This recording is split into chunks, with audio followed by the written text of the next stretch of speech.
എല്ലാ cartoon പ്രേമികൾക്കും ഹക്കോസ് cartoon അക്കാഡമിയുടെ പുതിയൊരു വീഡിയോയിലേക്ക് സ്നേഹപൂർവമായ സ്വാഗതം. നമുക്കിന്ന് നമ്മുടെ കാരണഭൂതൻ്റെ വാഴ്ത്തുപാട്ടിനെക്കുറിച്ചൊരു കാർട്ടൂണാണ് വരയ്ക്കുന്നത്. ഇപ്പോഴത്തെ മീഡിയകൾ മുഴുവൻ ഈ വാഴ്ത്തുപാട്ടിൻ്റെ പിന്നാലെയാണ്. അതിനെ അനുകൂലിച്ചും വിമർശിച്ചും ധാരാളം അഭിപ്രായങ്ങൾ വരുന്നുണ്ട്. അപ്പം നമുക്ക് അതിൻ്റേതായ ഒരു കാർട്ടൂൺ വെർഷൻ നമുക്ക് വരയ്ക്കാം. ഇത് കുറച്ച് അതിശയോക്തിപരമാണ്. അതായത് നരകത്തിൽ നടക്കുന്ന ഒരു സംഭാഷണമാണ്. ഇപ്പം എല്ലായിടത്തും ഈ വാഴ്ത്തുപാട്ടിൻ്റെ കാലമാണല്ലോ. അപ്പോൾ നരകത്തിൻ്റെ സർവ്വസൈന്യാധിപനായ ഈ യമധർമ്മൻ നമ്മുടെ ചിത്രഗുപ്തനോട് പറയുന്ന ഒരു ഡയലോഗാണ് ഈ കാർട്ടൂണിൻ്റെ ആധാരം. ചിത്രഗുപ്തൻ എന്ന് പറയുമ്പോൾ നമുക്ക് ഈ സംഭവമായിട്ട് നമ്മുടെ ഈ പൊഴുത്തുപാട്ടിൻ്റെ സംഭവമായിട്ട് ചിത്രഗുപ്തനല്ല, അത് ചിത്രസേനനാണ്. ഒരു ചിത്രസേനനാണ് ഈ പൊഴുത്തുപാട്ട് എഴുതിയിരിക്കുന്നത്. അപ്പോൾ അതിനെ സംബന്ധിച്ചിട്ടുള്ള ഒരു ഡയലോഗാണ് ഇതിനകത്ത് ഉൾപ്പെടുത്തിയിരിക്കുന്നത്. നമുക്ക് ഇതിൻ്റെ വീഡിയോയിലോട്ട് കിടക്കാം. നമ്മുടെ സെക്രട്ടേറിയറ്റ്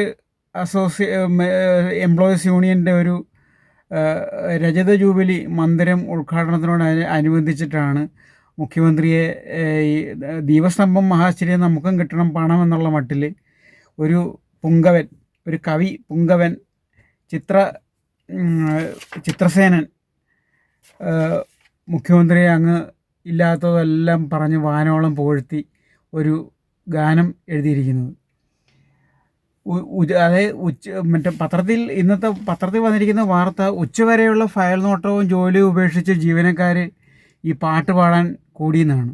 സത്യം പറഞ്ഞാൽ ഈ 100 സ്ത്രീകളാണ് ഇത് പാടിയത്. ഈ 100 സ്ത്രീകളെ പാട്ട് പഠിപ്പിച്ചെടുക്കണമെങ്കിൽ ഈ പറഞ്ഞ ഉച്ചവരെയുള്ള ഫയൽ നോട്ടവും ജോലിയും ഒന്നും പോരല്ലോ. ഏറ്റവും കുറഞ്ഞ ഒരാഴ്ചയെങ്കിലും ട്രെയിനിങ് ഇവർക്ക് കൊടുത്തു കാണും. നമുക്കറിയാം, ഏറ്റവും കൂടുതൽ ഫയലുകൾ കെട്ടിക്കിടക്കുന്ന സ്ഥലം സെക്രട്ടേറിയറ്റാണ്. അതിൽ തന്നെ മുഖ്യമന്ത്രിയുടെ ഓഫീസാണ് ഏറ്റവും കൂടുതൽ ഫയൽ കെട്ടിക്കിടക്കുന്നത്. ഈ ജനങ്ങളെ സേവിക്കേണ്ട ഈ ഉദ്യോഗസ്ഥ വൃന്ദം തങ്ങളുടെ ജോലികളെല്ലാം മാറ്റിവെച്ചിട്ടാണ് ഈ കോപ്രായത്തിന് കൂട്ടുനിന്നതും അതിന് സർക്കാർ മൗന അനുവാദം കൊടുത്തതും. ഈ പാർട്ടിയുടെ എല്ലാ പരിപാടിക്കും ജോലി കിട്ടിയിട്ടാണ് ഇവർ പോകുന്നത്. അത് നമ്മൾ കാരണം ഇവരുടെ സമരവും സമ്മേളനവും എല്ലാം ഈ ജോലിക്ക് ഓഫീസുകളിൽ ഒപ്പിട്ടിട്ടാണ് ഈ കാര്യങ്ങളൊക്കെ നടത്തുന്നത്. പക്ഷേ അതിനകത്ത് ഇതിന് വിമർശനം വന്നപ്പോഴത്തേക്കും തിരുവനന്തപുരം ജില്ലാ സെക്രട്ടറി വി ജോയി പറഞ്ഞത്, ഈ കാണുന്ന കേരളം കെട്ടിപ്പടുക്കാൻ ഈ പിണറായി വഹിച്ച പങ്ക് വളരെ വലുതാണെന്നാണ്. എന്തെന്നാണ് ഇയാൾ ഉദ്ദേശിച്ചിരിക്കുന്നത്? ഈ കേരളം കെട്ടിപ്പടുത്ത് പിണറായി ഈ 6 വർഷം കൊണ്ടാണോ കേരളം ഉണ്ടായത്? കേരളത്തിൽ ഈ പറഞ്ഞ ഈ വികസനം ഉണ്ടായതും ഈ ആളുകൾ നല്ല രീതിയിൽ ജീവിക്കുന്നതും പിണറായി 6 വർഷം ഭരിച്ചിട്ടാണോ? എന്തൊരു മണ്ടത്തരമാണ് ഇവർ എഴുന്നള്ളി. ഇത് ഈ പരശുറാമൻ മഴവെറിഞ്ഞ് കേരളം സൃഷ്ടിച്ചെന്ന് പറയുന്നത് കണക്ക് തന്നെയുള്ള ഒരു അന്ധവിശ്വാസമാണിത്. പിണറായി ആണോ കേരളം സൃഷ്ടിച്ചത്? പിണറായി ഈ വെള്ളപ്പൊക്കത്തിനും പ്രളയത്തിനും ഒക്കെ കൂടെ നിന്ന് പറയാം. അതിൻ്റെയൊക്കെ വെട്ടിപ്പ് ഇപ്പോൾ പുറത്ത് വരുന്നേ ഉള്ളൂ. കോവിഡിൻ്റെയും നിപ്പയുടെ എല്ലാം വെട്ടിപ്പ് പിന്നീട് പുറത്ത് വരും. ഇവരുടെ സാമർഥ്യം കാരണം അതെല്ലാം ഇങ്ങനെ അടക്കി വച്ചിരിക്കുകയാണ്. അത് ഈ കവി പുങ്കവൻ എന്ന് പറഞ്ഞത് ജോലിയിൽ നിന്ന് രാജിവെച്ച് ജോലിയിൽ നിന്ന് റിട്ടയർഡായ ആളാണ്. അയാൾക്ക് പുനർനിയമനം കൊടുത്തിട്ടാണ് ഇപ്പം ധനവകുപ്പിൽ മെസ്സഞ്ചറായിട്ട് ജോലി കൊടുത്തിരിക്കുന്നത്. അതായത് 2023 വിരമിച്ച ആളാണ് ഇപ്പം ധനവകുപ്പിൽ ഇരിക്കുന്നത്. 24 ഏപ്രിൽ ഇയാൾ പുനർനിയമനത്തിന് അപേക്ഷിച്ചിട്ട് പിറ്റേ ദിവസം തന്നെ അത് ഓർഡറായി ഇയാൾക്ക് ജോലി കിട്ടി. നമുക്കറിയാം, ഈ ആമ ഇഴയുന്നതിനേക്കാളും പതുക്കെയാണ് ഈ സെക്രട്ടേറിയറ്റിലെ ഫയലുകൾ ഇഴയുന്നത്. ആ സംവിധാനത്തിൽ ഇയാൾക്ക് ഇന്ന് അപേക്ഷിച്ചിട്ട് നാളെ ജോലി കിട്ടുമ്പോൾ ഒന്ന് ആലോചിച്ച് നോക്കിയേ ഇവരുടെ പാർട്ടിയുടെ സ്വാധീനം. അതായത് റാങ്ക് ലിസ്റ്റ് പേരുള്ളവൻ ജോലിക്ക് വേണ്ടിയിട്ട് സെക്രട്ടേറിയറ്റിൻ്റെ വാതിക്കൽ പട്ടിണി കിടക്കുകയും റോഡിൽ കിടന്ന് ഉരുളുകയും സകല സമരമാർഗങ്ങളും അവലംബിച്ചിട്ട് ഒന്ന് തിരിഞ്ഞു നോക്കി ഒന്ന് ചർച്ച ചെയ്യാൻ പോലും ഇവർക്ക് മടിയായിരുന്നു. അവിടെ 24 ഏപ്രിൽ 24 അപേക്ഷ കൊടുക്കുന്നു. 25 ഇയാൾക്ക് ജോലി കിട്ടുന്നു. അയാൾ പിന്നെ പാട്ട് എഴുതിയില്ലെങ്കിലല്ലേ അത്ഭുതമുള്ളൂ. പാട്ടല്ല, ഇനി അയാൾ വീണ് കിടന്ന് നക്കി കൊടുക്കും, എവിടെ വേണേലും നക്കി കൊടുക്കും. ആ ഒരു അവസ്ഥയിലാണ് ഈ കാര്യങ്ങൾ പോകുന്നത്. കാരണഭൂതം നമ്മൾ മുമ്പൊരു തിരുവാതിരപ്പാട്ട് വന്നായിരുന്നു കാരണഭൂതൻ്റെ. ഇന്നീ പാട്ട് ലോകമെങ്ങും ശോഭിച്ചിടും കാരണഭൂതൻ പിണറായിയാന്ന് പറഞ്ഞിട്ട്. ഈ ലോകത്ത് എവിടെയാണ് ഈ പാർട്ടി ഉള്ളത്? 1-2 സ്ഥലത്ത്, സ്റ്റേറ്റിലല്ലാതെ. എവിടെല്ലാം ഇവിടെല്ലാം പാർട്ടി ഭരിക്കുന്നതിൻ്റെ കാരണം ഈ പിണറായി ആണോ? പിണറായി കേരളത്തിൽ നിന്ന് വെളിയിൽ ഇറങ്ങിയാൽ ആരെങ്കിലും മുഷ്ടി കെട്ടി ഒരു മുദ്രാവാക്യം വിളിച്ചാൽ പേടിച്ചു അരണ്ടിഞ്ഞ് പോരും. ആ പിണറായിയാണ് ഈ പിന്നെ പൊഴുത്തുന്നത്. ഭയങ്കര നട്ടാക്കുരുക്കാത്ത നുണയാണ് ഇങ്ങനെ കവിത എന്നും ഒരു പാട്ടെന്നും പറഞ്ഞ് എഴുതി വച്ചിരിക്കുന്നത്.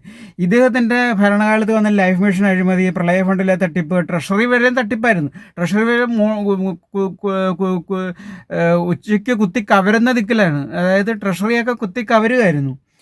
പിന്നെ മാർക്ക് ലിസ്റ്റ് തട്ടിപ്പ്, PSC തട്ടിപ്പ്, ഡോളർ കച്ചവടം, അങ്ങനെ എന്ന് തുടങ്ങി സകലമാന തൊടുന്നതിലെല്ലാം എവിടെ തിരിഞ്ഞെന്ന് നോക്കിയാലും അവിടെ എല്ലാം പൂത്ത അഴിമതി മാത്രമായിരുന്നു. ഈ ഒരു ഭരണത്തിനെയാണ് ഇയാളിങ്ങനെ ലജ്ജയുടെ ലെവലേശം ഇല്ലാതെ ഇയാളിങ്ങനെ പോഴ്ത്തിപ്പാടുന്നത്. അപ്പോൾ ഇതിനെയാണ് നമ്മളിന്ന് വരയ്ക്കേണ്ടത്. ഈ നവകേരള സദസ്സിൻ്റെ പബ്ലിസിറ്റിക്ക് വേണ്ടിയിട്ട് ബാനർ അടിച്ചതിന് തന്നെ 2.86 കോടിയാണ് ഇവർ ചിലവാക്കിയത്. ഒരു പാവങ്ങളുടെ കണ്ണീരൊപ്പുന്ന പാർട്ടി അവരുടെ ഈ മുഖ്യമന്ത്രിയുടെ തല, എൻ്റെ തല എൻ്റെ ഉടൽ, അങ്ങനെ പ്രദർശിപ്പിക്കാനായിട്ട് മുടക്കിയ തുകയാണ് 2.86 കോടി. അതുപോലെ തന്നെ ഉന്നത വിദ്യാഭ്യാസ രംഗമാണെങ്കിൽ കംപ്ലീറ്റ് SFIക്ക് അങ്ങ് തീരെഴുതി അവിടെ അങ്ങ് അളിഞ്ഞ് കുളവായി കിടക്കുക. അതുപോലെ ആഭ്യന്തരം DYFIക്ക് തീരെഴുതി കൊടുത്തു. ആളുകളുടെ താഴെ തല്ലി പൊട്ടിക്കുക, രക്ഷാപ്രവർത്തനം നടത്തുക, ഇതൊക്കെയായിട്ട്. അപ്പോൾ ഇങ്ങനെ തൊടുന്നതും എല്ലാം നമ്മൾ കാണുന്നതിനെല്ലാം അബദ്ധങ്ങളും ജനവിരുദ്ധ കാര്യങ്ങളും ചെയ്യുന്ന ഒരു ഭരണകൂടത്തെ ഇങ്ങനെ വെള്ളപൂശി ഒരു കവിത എഴുതിയ ഇയാളെയാണ് നമ്മൾ തമാശ രൂപത്തിലാക്കുന്നത്. അപ്പോൾ എല്ലാ മാന്യപ്രേക്ഷകർക്കും ഈ വീഡിയോയിലേക്ക് സ്നേഹപൂർവ്വമായ സ്വാഗതം. ഈ കറണ്ട് പൊളിറ്റിക്സ് അങ്ങനെ തന്നെ ചൂടാറാതെ കാർട്ടൂണിലൂടെ ഒരു ലൈവായിട്ട് നിങ്ങളുടെ മുന്നിൽ എത്തിക്കുന്ന ഈ ചാനലിനെ നിങ്ങൾ വേണ്ടവണ്ണം പരിഗണിക്കണമെന്ന് താഴ്മയായി അപേക്ഷിച്ചുകൊണ്ട് നമുക്ക് വരയിലോട്ട് കിടക്കാം. കാർട്ടൂണിൻ്റെ റഫ് ഇതാണ്. നമ്മുടെ നരകാധിപൻ യമധർമ്മൻ നമ്മുടെ ചിത്രഗുപ്തനോട് സംസാരിക്കുന്നതാണ്. നമുക്കിനി ഇതിൻ്റെ ഇങ്കിങ്ങിലോട്ട് കിടക്കാം.